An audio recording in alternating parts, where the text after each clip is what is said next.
C'est une enquête menée par nos collègues de RFI et de l'agence Reuters en République démocratique du Congo dans la région du Kasaï central. Pas moins de 8 charniers ont été mis au jour depuis le début de cette année. Ce sont des habitants de Tchimbulu qui ont fait ces découvertes. Ces charniers pourraient être liés à l'insurrection qui a suivi la mort d'un chef coutumier. Les précisions de Mylène Girardot.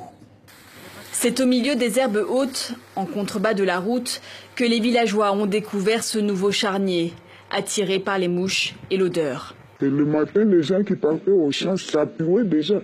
Il y a eu des chiens autres qui ont commencé à ravager les porcs. Les pieds étaient dehors, des fois la tête dehors, des fois un bras dehors.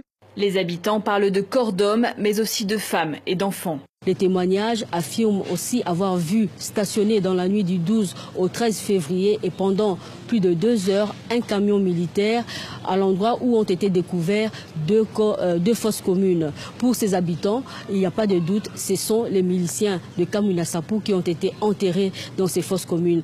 Ils en veulent pour preuve ce bandeau rouge retrouvé dans l'herbe. C'est l'emblème des Kamwina Nsapu, une milice qui porte le nom d'un chef coutumier qui s'était révolté contre le pouvoir central. Et même si leur leader est mort l'été dernier, ses partisans poursuivent le combat. Les cadavres retrouvés à Tchimbulu dans le Kasaï central pourraient donc être les victimes d'exécutions sommaires de la part des soldats des forces armées venus les combattre. 7 militaires viennent d'ailleurs d'être inculpés par la justice pour un massacre similaire dans une province voisine. Le haut-commissaire des Nations Unies aux droits de l'homme a demandé la création d'une commission d'enquête internationale.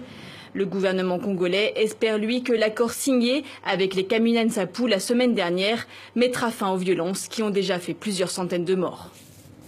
Et de leur côté, les défenseurs des droits humains s'inquiètent. L'ONG congolaise La Voix des Sans-Voix demande que des enquêtes soient menées dans d'autres régions du pays. On va écouter Rostin Manketa, interrogé pour nous par Francine Mokoko.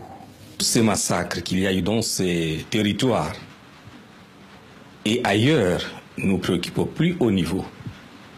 Nous sommes très heureux de constater que l'auditorat général a travaillé quand même de manière professionnelle pour arriver à la découverte de certaines fosses communes.